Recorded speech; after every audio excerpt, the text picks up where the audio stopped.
Welcome to the Diecastery, a place for diecast collectors of all kinds. Today we're looking at the 1/18th scale Ertl Authentics American Muscle 1950 Oldsmobile Rocket 88. So basically we're looking at the Rocket 88. This is another model that I wrote a review for in Diecast magazine back in March of 2011. And it's been an important part of my collection ever since. And full disclosure, it's missing a driver's side mirror. That is my fault. That's not the fault of the manufacturer. That is my clumsiness. I knocked it off. I just haven't put it back on yet. Trust me, looks great. Also, the hood ornament, when it arrived, it was loose. It just falls right off. The antenna, even though it does go up and down, once you push it down, when you pull it back up again, the whole antenna comes right off the car. And I cannot open, for the life of me, the door to the gas cap, even though that's a really cool feature, and I'm sure it's easy to open. I don't want to put a sharp object in there or something that will scratch the paint. So if you can figure out how to do it, good for you. But it's a great feature. I'm sure it'll work for you. Okay, let's get into a little bit of the history of the Rocket 88. So the Rocket 88 was sold by the Oldsmobile division of GM from 1949 until 1999. 50 years. Man.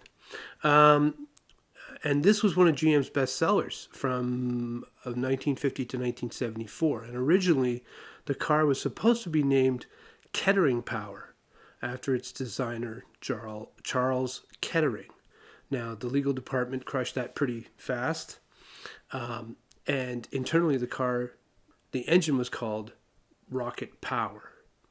And that, as I wrote in that article I mentioned earlier, the 5-liter, 135 horsepower V8 engine took stock car racing by storm and won 10 of 19 races in 1950.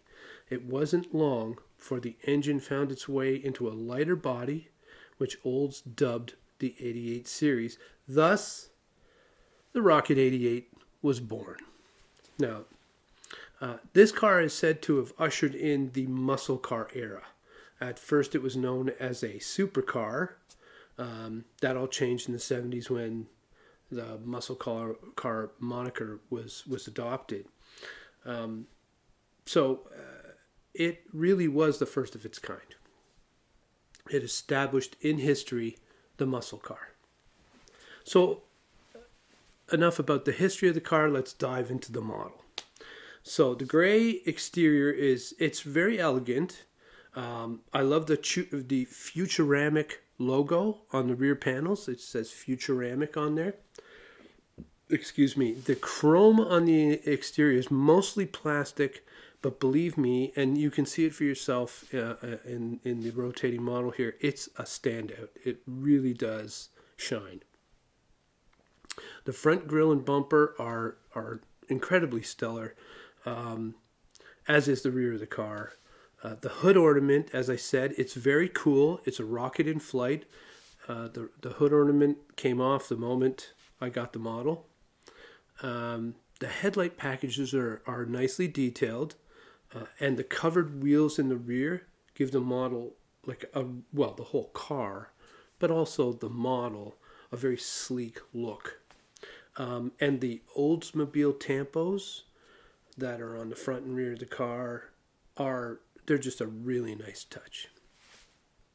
Now, the wheels look great. They're full rubber white walls on chrome rims. Now, the rims are made of plastic.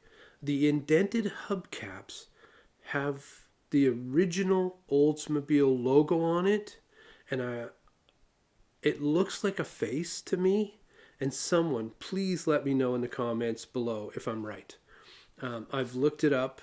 I'm not sure exactly what that logo is supposed to be, so I'd appreciate any help. Two nice touches on the exterior are what I mentioned before. The retractable radio antenna, mine comes out when you pull it back up.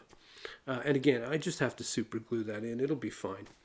And the working door to the gas cap. And I'm sure I've had it open before. I just recently, I'm afraid to scrape the paint with opening it with something. So proceed with caution when it comes to that. Now, the undercarriage has a really impressive working drivetrain. It has a spinning drive shaft. The car possesses working front and rear suspension, and I love the dual exhausts on this car. They just look really cool. Now, as you can see by the video here, the model comes with opening doors, a hood, and trunk. All of them open. Now, under the hood is the rocket engine, which is a die-cast oil pan and transmission. There are soft heater hoses, and the battery is just off to the right and forward with its own soft cables on it as well. Ertl added color to the motor, and it really helps to identify the parts and to see all the cables as well. You really get a sense of how large this car was to be able to house the V8 engine with room to spare. It has some room to spare in the engine compartment. I wish the trunk would open like a quarter inch, even a half inch more than it does, so you can get a better look at that engine compartment. I was really surprised to find a spare tire with a sticker showing all the specs inside the spacious trunk. But too bad the tire isn't removable. It doesn't come out.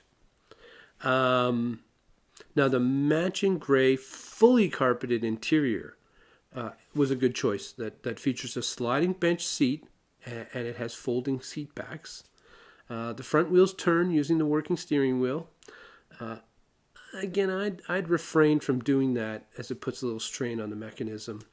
But I discovered a really fun surprise about this model, and that is the glove box actually opens, which I think is really cool. Now, I'm going to close out this review as I closed out my article from years ago. If you want to add a bit of history, the first true muscle car, to your collection without dropping a ton of money, then this is a great piece. So, it's recommended. It's not without its quirks, but it is recommended. So please, give me your thoughts on this video, on this model, in the comments below. And please don't forget to like and subscribe. I'd love it if you could just smash that like and subscribe button. So thanks so much for watching, and I'll be back with another video as soon as I can. Remember, keep on collecting. Cheers.